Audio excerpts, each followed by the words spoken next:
मित्रों, इतिहास साक्षी है, जब जब मनुष्य ने अपने को विधाता मानकर अपनी प्रतिभा का दुरुपयोग किया है, वह स्वयं नष्ट हो गया है। प्राचीन काल में हिरण्यकश्यप, रावण, दुर्योधन, कंस आदि का जो दुखद अंत हुआ वह सब जानते हैं।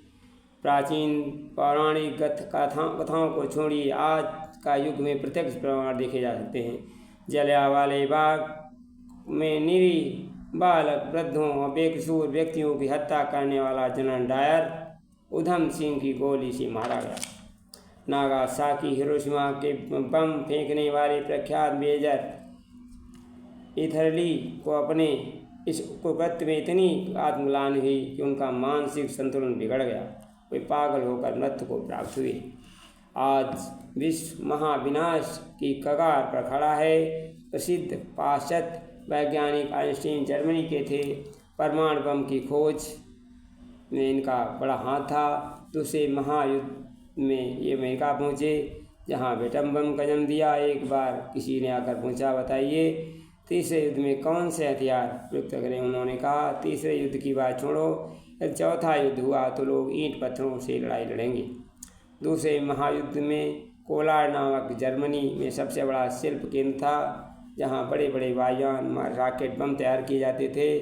जर्मनी के शत्रुता ने उसे रातों रात नष्ट कर दिया। बरतानिया में आकर बम बरसाने वाले बमों ने एक रात में उनका नामों से मिटा दिया। वह शमशान बन गया। परंतु इस समय तो हाइड्रोजन बम बन रहे हैं। बटन पर दबाने से रॉकेट चलेंगे। विधाता की सुंदर सृष्टि को नष्ट करने के लिए न जाने क्या क्या बन रहा है।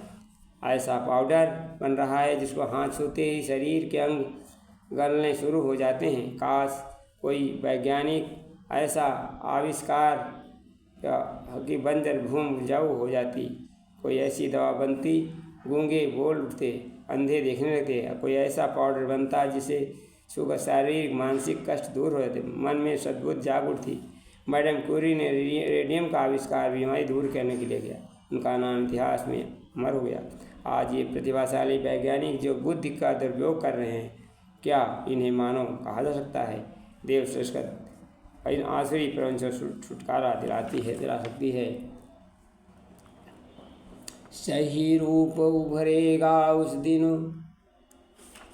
मानव के उत्थान का, जिस दिन होगा मिलन विश्व में धर्म और विज्ञान का। अतः सुख शांति के लिए विज्ञान के आविष्कार यदि मनुष्य सुख शांति के लिए करे तो बहुत अच्छा होगा। परंपराओं की तुलना में तब विवेक में बंदित होगा। रूढ़िवाद की रात मिटेगी, नव प्रभात अभिनंदित होगा। पूजेगा सहगान मानवी शक्ति और सद्ज्ञान का, जिस दिन होगा मिलन विश्व में धर्म और विज्ञान का। सही रूप उभरेगा उस दिन मानव के उत्थान का।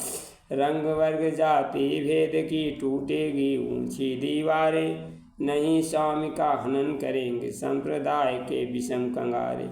जागेगा देवत्व देहधर तोड़ कवच पाषाण का, जिस दिन होगा मिलन विश्व में धर्म और विज्ञान का। सही रूप उभरेगा उसमें उस दिन मानव के उत्थान का। दिशाहीन उन्मत्तन होगी भौतिकता की सिद्ध अधूरी, तय कर लेगा विकसित जीवन आध्यात्मिक मंजिल की दूरी। होगा सदुपयोग मंगल में हरे विभूति अनुदान का, जिस दिन होगा मिलन विश्व के धर्म और विज्ञान का। सही रूप उभरेगा उस दिन मानव के उत्थान का। स्वार्थ नहीं परमात्मा बनेगा चरम लक्ष्य जग में जन जन का। ईर्ष्या द्वेष कलह हिंसा से कलुषित क्षेत्र न होगा मन का। परिमार्जन पुरुषार्थ करेगा बिगड़े भाग्य विधान का, जिस दिन होगा मिलन विश्व का धर्म और विज्ञान का। सही रूप स्वास्थ्य सृजन और प्रेरक होगा श्रद्धा और तर्क का संगम। बुद्धि भी हृदय मिलकर छेड़ेंगे, वाणी के सुंदर सरगम निखरेगा हर एक कलाकार रूप ने इंसान का। जिस दिन होगा विश्व मिलन, विश्व में धर्म और विज्ञान का सही रूप उभरेगा उसके, उस दिन मानव के। धन्यवाद।